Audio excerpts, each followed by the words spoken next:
This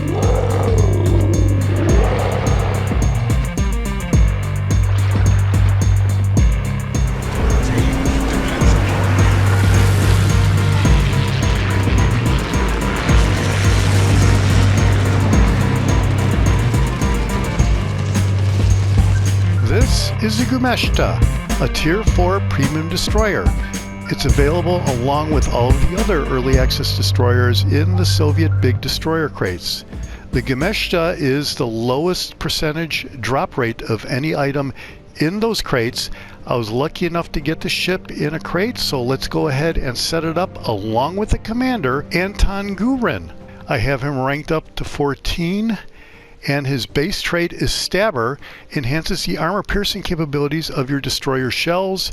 As for the first inspiration, I have Eric Bay for Shifty, increases the concealment of your destroyer. Second inspiration is Jerzy Swirsky, Hide and Seek, it increases the ship concealment rating, and this is the classic double concealment setup.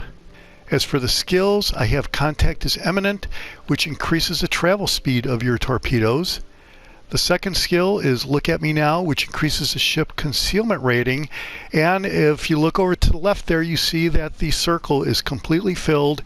This is the maximum concealment that I am able to get with this setup. The third skill is Back in Stock, reduces the torpedo launcher reload time. The fourth skill is Smoke on the Water, increases the smoke screen deployment time as well as its dispersion time.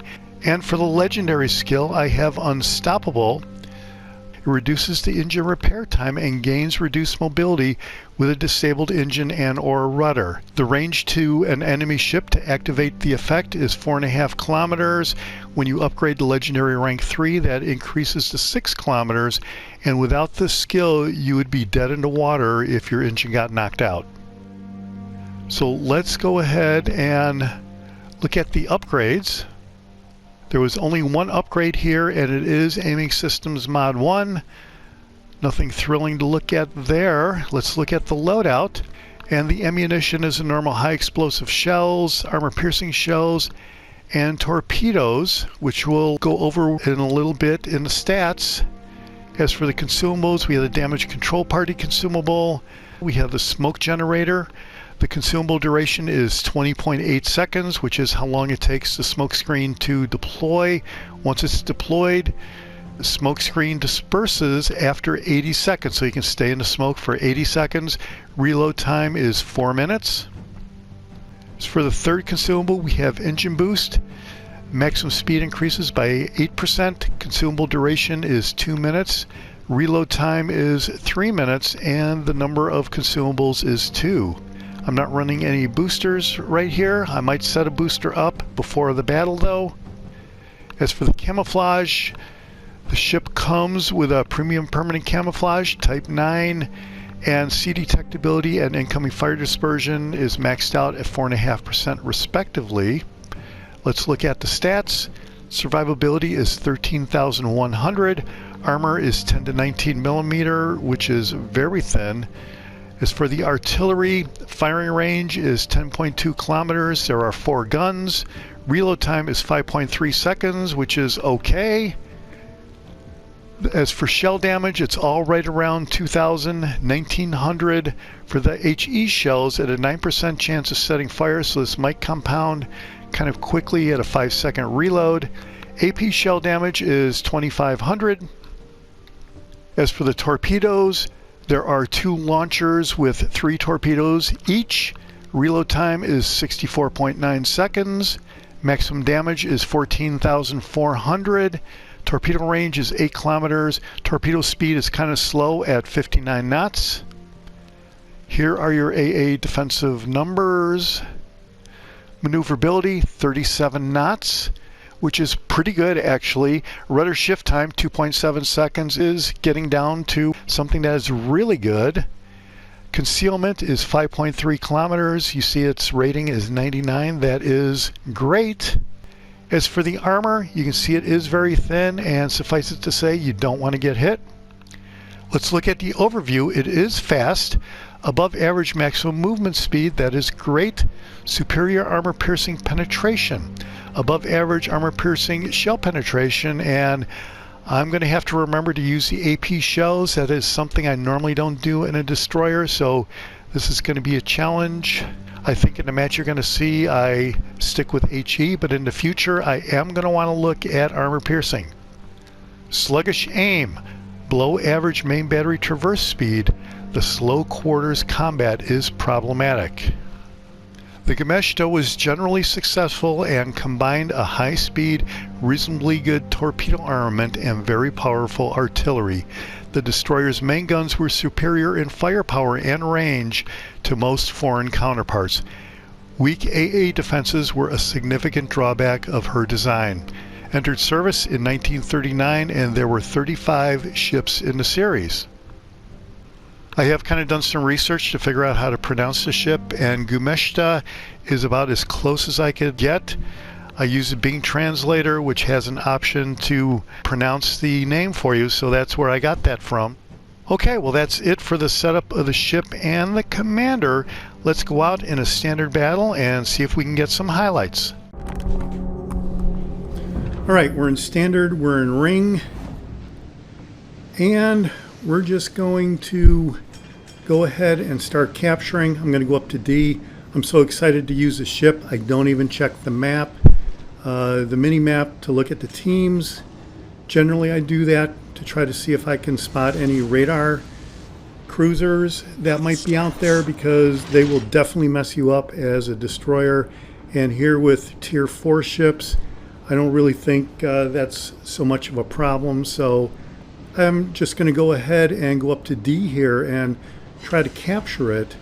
And I will say that I am liking this Russian alternate line, that this is a premium destroyer that is not really officially part of the Russian line, but it was available in the same Soviet big destroyer crates that the other early access destroyers were in. It is, as I said in the description of the ship earlier, it is the rarest item to be dropped in those crates. So it was quite a surprise to get the ship, and this is one ship that for some reason I am getting pretty good scores with right away, and you're going to see a little bit of that in this match, and even another match coming up here pretty soon.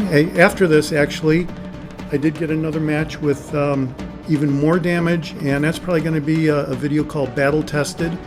But for right now, here you can see I'm aiming at this cruiser over here, the Lagassenaire, and you see that I take two shots, one with a narrow spread and one with a wide spread, and that is a trick that I use sometimes to try to confuse destroyers, and I actually take out a fair number of them.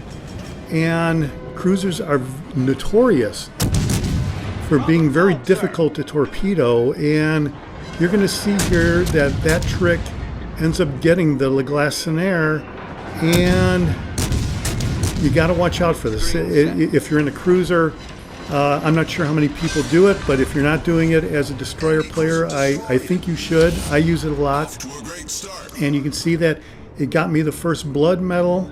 I think that was a devastating strike right there as well, and things are looking up for the Gremyashchy. As I said, I was having a hard time pronouncing the name. I think I probably still don't have it, but here is a soundbite of what Bing Translator tells me the name is pronounced as. Gremyashchy. The Russian translation to English, Gremyashchy, means reverberating. And here you can see that those torpedoes were a complete miss. They went in front of me and behind me, so that, you know, that's a lucky day for me. I'm not even really sure where they came from, unless they came from the Lagassenaire and finally showed up. Those must be very slow torpedoes. So here I am spotted by that destroyer over there, the Gady, and you can see I'm reloaded already with very quick reloading torpedoes here. And I'm taking a random shot at him, hoping to catch him out. You never know. But I am going to come around here behind this island, and I'm kind of looking at this California. I'm hoping to close in and get within range, but it looks like he's behind that island, so that's not going to work.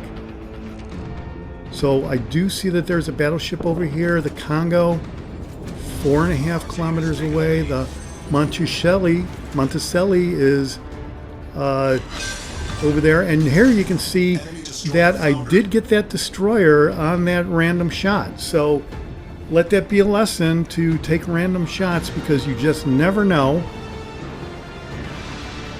And maybe that guy learned a lesson, but I am going to hang around this capture point over here and try to capture this flag. I was messing around in there, killed a couple ships, and now it's time to go capture the flag. You can see there is probably that Congo is the guy who's in the flag now, so I'm unable to capture it. But I am at least going to stop the capture. And here I took a shot at the intercept point for the Congo, and we're going to see how this works out here.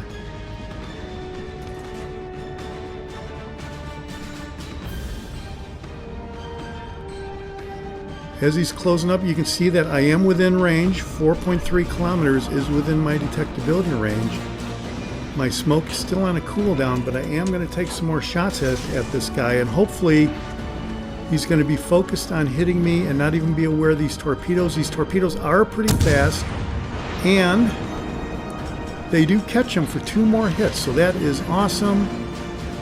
I'm up to 48,000, and I barely avoid getting beached right here. I put on the brakes just in the nick of time, avoid the island, and now I'm swinging around. And I am, at this point, really thinking I do need to go back and capture this flag. At least try to get some more hits on that Congo, because I thought that was a little bit too easy of a hit. And you can see there's barely enough room here to turn around, and I have no alternative other than to get beached and do like a 3-point backup maneuver. And so here's my teammate who's going to go after the Congo as well. And I'm just going to close in on D and try to finalize the capture of that flag. Engine boost activated. You see I've only got four main gun hits so far. And I'm not really using the main guns because once you fire, you're going to be visible. So to keep the concealment, I really resist firing unless I'm in smoke. And the Congo is really going for the hills. He's booking out of here. He has no interest in continuing the fight, so that's great. Looks like we will capture his flag. The Congo, he's either flooding or he's on fire, and it really looks like he's not going to be around very long. So there, at the very end, I do take a shot because I figured there was nothing he could do anyway. And now I'm going to go after these battleships over here. I'm going to try to close in on the Queen Elizabeth and that other battleship over there. You see I did capture the flag. And the Normandy, you can see the intercept point is very close here. So I'm going to try for a 2-for-1 shot. So I'm going to close in on this intercept point and try to release some torpedoes in that area and hope that we get some, well, lucky hits like we did previously. As I said, we're up to 48,000 damage. That is pretty good. We've spotted half of the enemy team. So we're doing our job there. And we are winning this match. So here, I'm going to take a couple shots in that general area. I'm going to hold on to the second torpedo rack at the moment. That really wasn't, it didn't feel right, so I didn't launch it. I'm kind of still sizing up my options, and here I may go after the Queen Elizabeth. Engine boost deactivated. Just waiting. Now I am being spotted by that Monticelli, and so I decide to take a shot at him, and I do hit the smoke. Smoke generator started. So now that I'm in the smoke, I'm going to start hitting him with these rounds, and we're going to get a bunch of hits here with the main guns. And some people have asked how come I don't double tap and I fire the way I do. It's generally because as soon as the guns are reloaded, they fire. Every split second could count, and while, you know, a double tap does give you all the guns in one salvo, there are times where you get nailed right when you're at the instant that you're going to fire. So I just started holding down the trigger, and the guns simply fire as soon as they're reloaded or they traverse on the target.